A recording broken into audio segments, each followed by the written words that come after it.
佢一步一步走向阿爾卡斯封印，腳下嘅積雪發出不長嘅唰唰聲。而家所有嘅隊員都着住厚重嘅防寒服，呼出嘅白氣喺眉毛同埋眼睫毛上面結成冰晶。佢哋本來係運輸隊嘅粗人，習慣咗公路同埋碼頭啊，不過從來都唔習慣呢種刺骨嘅，好似能夠將靈魂都凍成冰嘅冰冷。佢哋而家就好似一群被釘喺原地嘅木頭公仔，眼睜睜由得羅祥走向嗰碌高大嘅黑色石柱。當佢距離封印仲有3步之遙嘅時候，天空突然間暗咗落嚟，唔係正常嘅太陽落山，而係另一種完全唔同嘅，好似俾墨汁照頭淋嗰種黑暗。原本喺遠處山崖上盤旋嘅雪鷹發出淒厲嘅哀鳴，成群結隊向南邊逃竄。佢哋投射落嚟嘅陰影喺血色夕陽下，好似一群逃離地獄嘅鬼怪。羅祥叉開手指，冰晶開始融化，露出熱辣辣暗金色嘅質地，上邊嘅紋路又呈現出詭異嘅深紅色，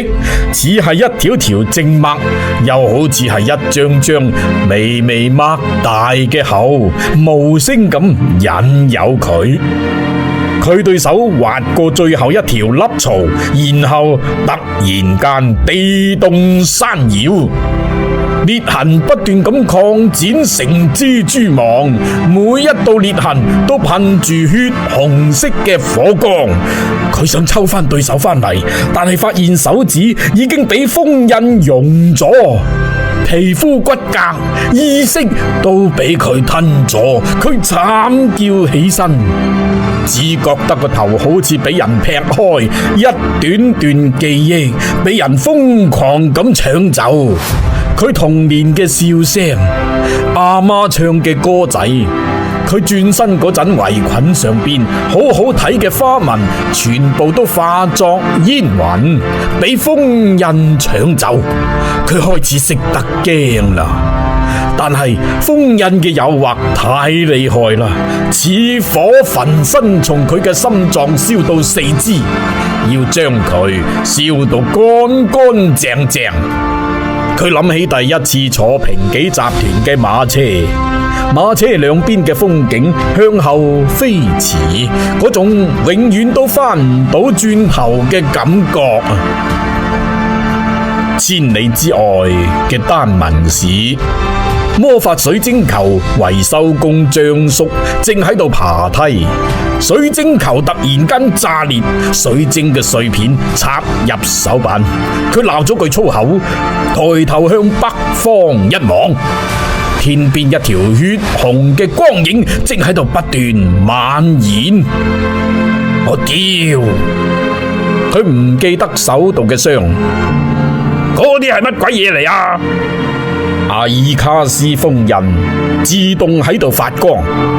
羅祥想後退，個身竟然不受控制，佢走向第2重封印，雙手按上去，天空又再變色，黑雪從天而降，強烈嘅閃光令佢慘叫住揞埋對眼，雙手就不受控制咁繼續解封。每解開一道，一段記憶就俾抽走。媽媽嘅面容，喺廚房忙碌嘅背影，一個個片段俾封印不斷咁食咗落肚。說明6個大陸分別對應6重封印，只有解開6重封印先至可以放矮人入嚟。第3道馬拉薩封印，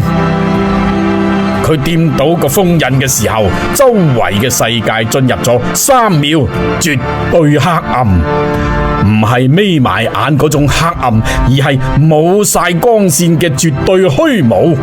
嗰3秒，羅祥感覺到有無數隻冰冷、潮濕、帶住黏液嘅手喺度伸去佢個頭殼，去玩佢啲腦漿。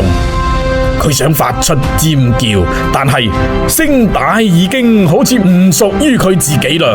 所有人都一樣，只聽到頭殼裏邊翻江倒海，全身俾人用鱗片刮嚟刮去，用鋼刀千刀萬剮，食到渣都冇得剩。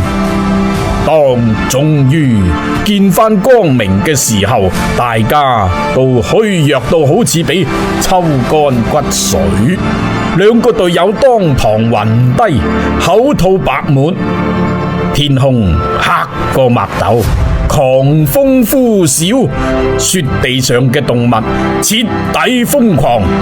雪狐狸撕咬起同類嘅喉嚨，北極兔撞向堅硬嘅岩石，搞到啲腦漿一地都係。